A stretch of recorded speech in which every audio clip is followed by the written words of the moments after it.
morning, students. Chapter number 3, Geography, Natural Resources, Natural Vegetation and Wildlife.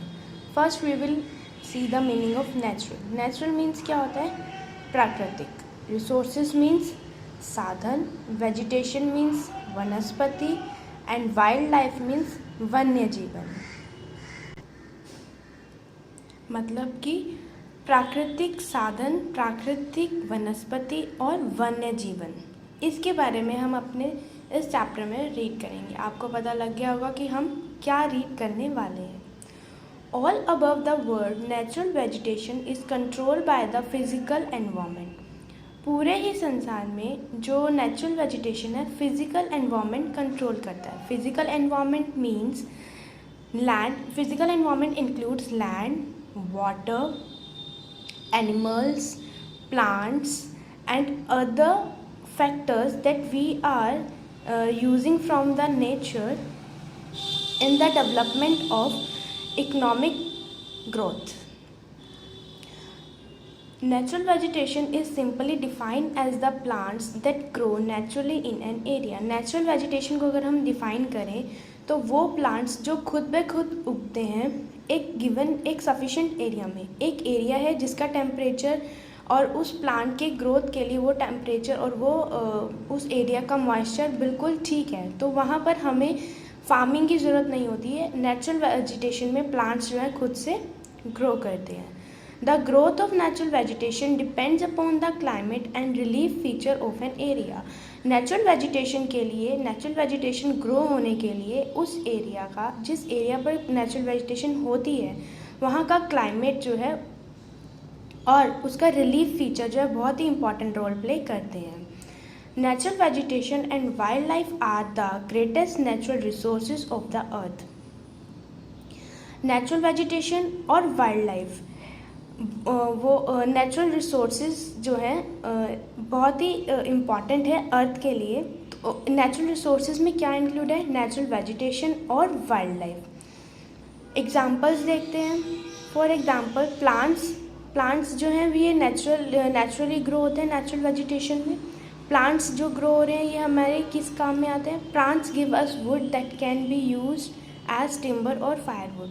Plants जो बड़े बड़े पेड़ होते हैं ये हमें क्या यूज़ देते हैं? ये टिम्बर्स देते हैं. टिम्बर्स मीन्स वो लकड़ी जिससे हम अपने मॉडिफाई करके अपने घर के लिए या अपने बेनिफिट्स के लिए जो चीज़ें लकड़ी से बना सकते हैं वो. और फायरवुड यानी कि वो लकड़ी भी हमें पेड़ पौधों से मिलती है जो हम जलाने के लिए यूज़ करते हैं. Now uses of plants as well. हम प्लांट्स के यूजेस देखते हैं. Produce oxygen. They produce oxygen which is important for living. ये प्लांट्स जो हैं ऑक्सीजन प्रोड्यूस करते हैं जो कि हमारे जीने के लिए बहुत ही ज़्यादा ज़रूरी है. Protecting soil. अब ये प्लांट्स जो है सॉइल को प्रोटेक्ट भी करते हैं. They are helpful in protecting soil from leaching. Plants जो हैं सॉइल की हेल्प करते हैं. किस तरह से?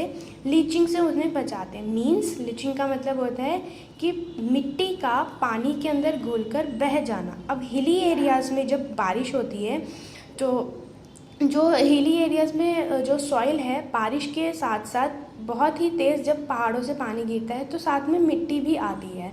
बट प्लांट्स का पेड़ पौधों का पहाड़ों पर उगने से ये फ़ायदा होता है कि वो मिट्टी को अपने साथ बाइंड कर रखते हैं. जितना हो सकता है कम से कम ही मिट्टी जो है बारिश के पानी के साथ नीचे लैंड एरिया में आती है. Natural habitats for animals. अब प्लांट्स एनिमल के लिए भी हेल्पफुल है. They provide natural habitats for animals. ये एनिमल्स के रहने के लिए भी उन्हें नेचुरल हैबिटेट्स यानी एनिमल्स को रहने के लिए भी जगह देता है. जैसे कि बर्ड्स हैं वो भी ट्रीज़ पर रहते हैं. मंकीज़ हैं ये भी ट्रीज़ पर रहते हैं. स्नेक हैं ये भी ट्री की होल में रहते हैं. आउल है, रैट है, रैबिट है, ये सब जो है इन्हें अपने घर नहीं बनाने पड़ते. ये प्लांट्स के अंदर ही अपने घर बना लेते हैं. Next, storage of underground water. Plants जो है पानी को ज़मीन के अंदर स्टोर करने में भी हेल्प करता है. जो रेन वाटर होता है उसे सॉइल ऑब्जर्व कर लेती है और ऑब्जर्व करने के बाद ये अंडरग्राउंड वाटर में रेन वाटर चला जाता है। इस तरह से ये जो प्लांट्स हैं हमें वाटर, अंडरग्राउंड वाटर सेव करने में भी हेल्प करते हैं। Commercial products like timber, rubber and resin. We get large variety of commercial products from the trees. हमें ट्रीज़ से बिजनेस के लिए कमर्शियल प्रोडक्ट्स मिलते हैं, जैसे कि हमें क्या मिलता है, टिम्बर मिलता है। टिम्बर मीन्स वो लकड़ी पेड़ों से मिलती है जिसे हम मोल्ड कर अपने तरीके से चेयर्स, अपने यूज़ के लिए चेयर्स बना लेते हैं, टेबल्स बनते हैं, डोर्स बनते हैं, बेड्स बनते हैं, सोफ़ाज़ बनते हैं। यानी कि वो लकड़ी जिसे हम अपने यूज़ के लिए, घर के फर्नीचर के लिए हम इस लकड़ी को यूज़ कर सकते हैं। प्लांट्स और हमें रबर देते हैं एंड रेजिन्स मीन्स ये एक लिक्विड और एक थिक स्ट्रक्चर होता है जो कि प्लांट्स में से निकलता है। अगर मैं आपको इसका एग्जांपल दूं तो लकड़ी का कुछ भी वर्क करने के बाद, जैसे कि लकड़ी का अगर एक टेबल बना है और हम उसे पेंट नहीं करना चाहते, बट हम चाहते हैं कि इसमें शाइन हो, तो हम उसके ऊपर शाइन देने के लिए राइजिन का एक एग्जांपल है वार्निश। हम उस लकड़ी के ऊपर वार्निश यूज़ करते हैं जो कि प्लांट्स से ही हमें मिलती है, और उसको हम थोड़े से केमिकल डालकर अपने अकॉर्डिंग शाइन उसकी बनी रहे, इसलिए उसको यूज़ करते हैं। ये एग्जांपल है रेजिन का। Different type of plants and animals living together under common environment condition make up a biome. Different type of plants and animal, अलग अलग तरीके के पेड़ पौधे, अलग तरीके के जानवर जब एक ही कॉमन एनवायरनमेंट के अंदर एक साथ रहते हैं तो कंडीशन बनाते हैं बायोम की।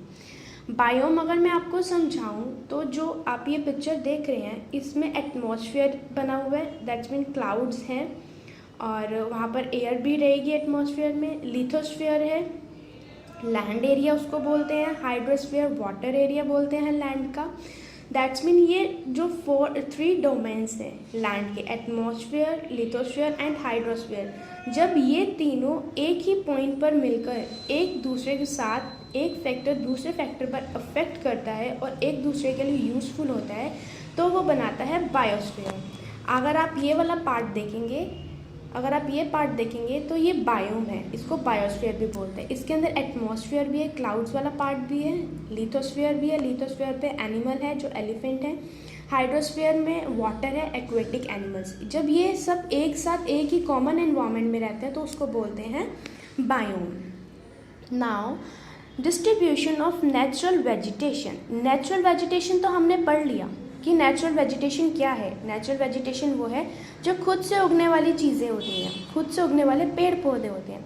अब ये भी एक तरह के नहीं होते और एक ही तरह का टेम्परेचर में नहीं ग्रो करते, एक ही तरह के लैंड एरिया में ग्रो नहीं करते, ये भी अलग अलग तरीके से ग्रो करते हैं। अब हम इसका डिस्ट्रीब्यूशन देखेंगे। Temperature and moisture are the 2 main features responsible for the growth of vegetation. Vegetation की ग्रोथ के लिए टेम्परेचर और मॉइस्चर जो है ये बहुत ही इंपॉर्टेंट फैक्टर्स हैं। अब ज़रूरी तो नहीं है कि एक एरिया, सभी एरिया का जो टेम्परेचर है वो रेनी हो या हॉट हो या कूल हो या फ्रोज़न हो या डेजर्टी एरिया टेम्परेचर हो, ऐसा तो नहीं हो सकता। हर एक लैंड एरिया का जो टेम्परेचर है वो डिफरेंट होता है और हर एक लैंड एरिया पे मॉइस्चर भी अलग अलग तरीके से होता है। ज़रूरी नहीं है कि एक एरिया पर, सभी एरिया पर एक जैसा मॉइस्चर हो। मॉइस्चर ज़्यादा भी हो सकता है, कम भी हो सकता है, नहीं भी हो सकता, और 50-50 भी हो सकता है भी और नहीं भी। तो नेचुरल वेजिटेशन के लिए ये जो 2 फैक्टर्स है, टेम्परेचर और मॉइस्चर है, ये बहुत ही इम्पॉर्टेंट है। The major type of vegetation available in the world are, जो वेजिटेशन है 3 टाइप्स में डिवाइड किया गया है। Forest, grasslands and shrubs. Forest means जंगल, ग्रासलैंड्स मीन्स घास वाला एरिया, श्रब्स मीन्स सूखी झाड़ियों वाला एरिया। इन 3 पार्ट्स में नेचुरल वेजिटेशन को डिवाइड किया गया है। नेचुरल वेजिटेशन का अगर हम चार्ट देखें तो वेजिटेशन है natural vegetation, forest, grasslands and shrubs. Forest में देखें तो tropical evergreen forest, tropical monsoon forest, temperate evergreen forest, Mediterranean forest, temperate deciduous forest और कॉनिफेरस फॉरेस्ट। ये हमारे 1 2 3 4 5 6 7 जो हैं ये हमारे फॉरेस्ट हैं डिफरेंट टाइप्स के, और इन डिफरेंट टाइप्स के फॉरेस्ट में अलग अलग तरीके के प्लांट्स ग्रो करते हैं, अलग अलग टेम्परेचर और अलग अलग वेदर कंडीशन के साथ। इसको हम लोग बाद में देखेंगे, पहले हम ये फ्लो चार्ट कंप्लीट कर लेते हैं। ग्रासलैंड, ग्रासलैंड यानी कि घास वाले मैदान, जहाँ पर पेड़ नहीं है, सिर्फ घास होती है, ग्रास होती है। Tropical grasslands and temperate grassland, ये 2 हैं। थर्ड है हमारा श्रब्स, जहाँ पर झाड़ियाँ होती हैं सिर्फ, ये है हमारा टुंड्रा वेजिटेशन और desert vegetation. In next class we will continue with the forest, tropical evergreen forest, tropical monsoon forest, temperate evergreen forest, Mediterranean forest, temperate deciduous forest and coniferous forest. ये हम नेक्स्ट क्लास में पढ़ेंगे, और हमें इसके लिए बहुत ध्यान से समझना पड़ेगा कि कौन से फॉरेस्ट पे किस तरह का वेदर है और किस तरह से वो वेदर एक वेजिटेशन के ग्रोथ में हेल्प करता है।